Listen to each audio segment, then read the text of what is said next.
Saint Augustine, commentary on the Gospel of John, chapter 12, verse 27 to 36, following. The people therefore that stood by and heard it said that it thundered. Others said, an angel spoke to him. Jesus answered and said, this voice came not because of me, but for your sakes. He thereby showed that the voice made no intimation to him of what he already knew, but to those who needed the information. And just as that voice was uttered by God, not on his account, but on that of others, so his soul was troubled, not on his own account, but voluntarily for the sake of others. Look at what follows. Now he says is the judgment of the world. What then are we to expect at the end of time? But the judgment that is looked for in the end will be the judging of the living and the dead, the awarding of eternal rewards and punishment. Of what sort then is the judgment now? I have already in former lessons, as far as I could, put you in mind, beloved, that there is a judgment spoken of, not of condemnation, but of discrimination. As it is written, judge me, O God, and plead my cause against an unholy nation. Psalm 43, verse 1. And many are the judgments of God. As it is said in the psalm, your judgments are a great deep. Psalm 36, verse 6. And the apostle also says, oh, the depth of the riches of the wisdom and the knowledge of God, how unsearchable are his judgments. Romans chapter 11, verse 33. To such a judgment does that spoken of here by the Lord also belong. Now is the judgment of this world, while that judgment in the end is reserved when the living and the dead shall at last be judged. The devil therefore had possession of the human race and held them by the written bond of their sins as criminals amenable to punishment.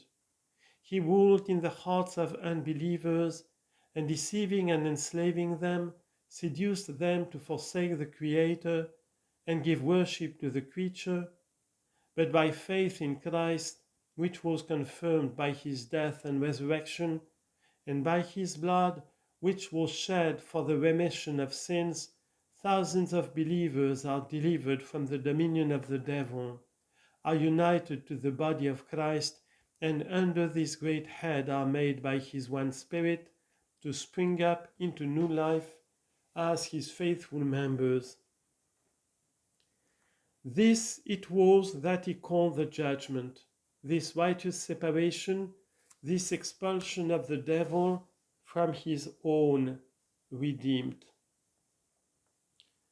Attend in short to his own words, for just as if we had been inquiring what he meant by saying, now is the judgment of the world, he proceeded to explain it when he says, now shall the prince of this world be cast out. What we have thus heard was the kind of judgment he meant. Not that one, therefore, which is yet to come in the end, when the living and dead shall be judged, some of them set apart on his right hand, and the others on his left, but that judgment by which the prince of this world shall be cast out. In what sense then was he within, and whither did he mean what he was, that he was to be cast out? In what sense then was he within, and whither did he mean that he was to be cast out? Was it this, that he was in the world and was cast forth beyond its boundaries? For had he been speaking of that judgment which is yet to come in the end, someone's thoughts might have turned to that eternal fire into which the devil is to be cast with his angels and all who belong to him, that is, not naturally, but through moral delinquency, not because he created or begot them, but because he persuaded and kept hold of them. Someone therefore might have thought that eternal life was outside the world, and that this was the meaning of the words, "He shall be cast out." But as he says, "Now the prince of this world be cast out," we are thereby to understand what is now being done, and not what is to be, so long afterwards at the last day. The Lord therefore foretold what he knew, that after his own passion and glorification, many nations throughout the whole world, in whose hearts the devil was an inmate, would become believers, and the devil, when thus renounced by faith, is cast out. But someone says, was he then not cast out of the hearts of the patriarchs and prophets and the righteous of olden time? Certainly he was. How then it is said, "Now he shall be cast out"? How else can we think of it, but that what was then done in the case of a very few individuals was now foretold as speedily to take place in many and mighty nations,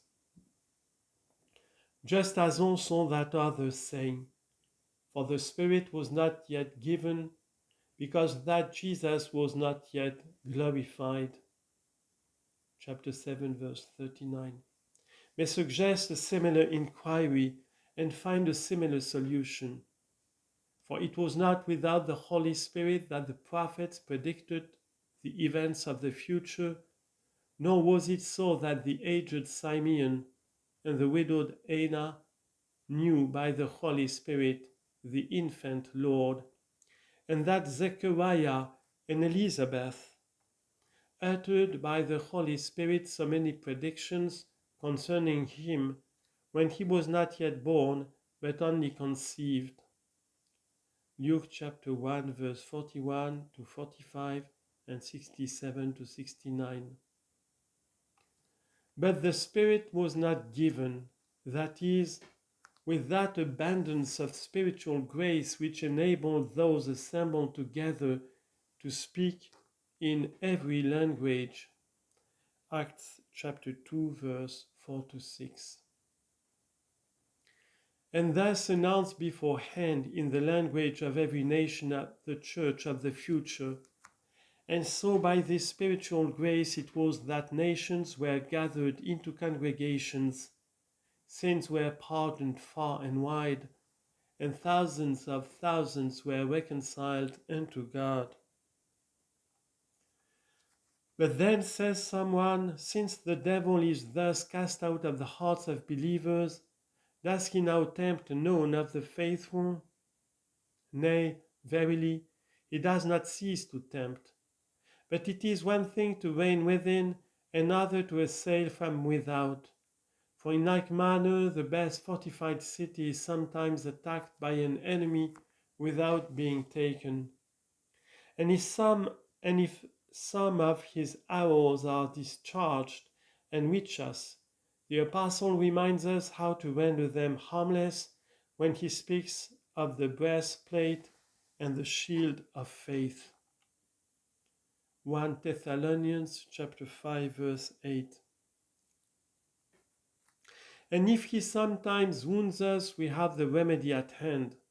For, as the combatants are told, "These things I write unto you, that you sin not."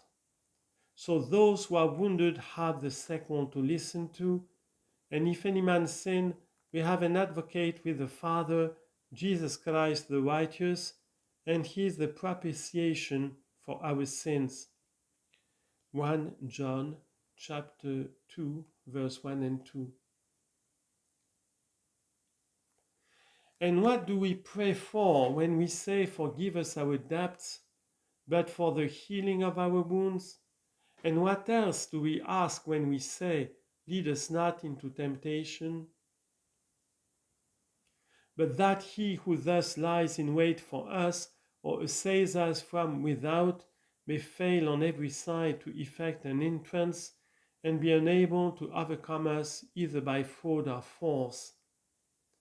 Nevertheless, whatever engines of war he may erect against us, so long as he has no more a place in the heart that faith inhabits, he is cast out.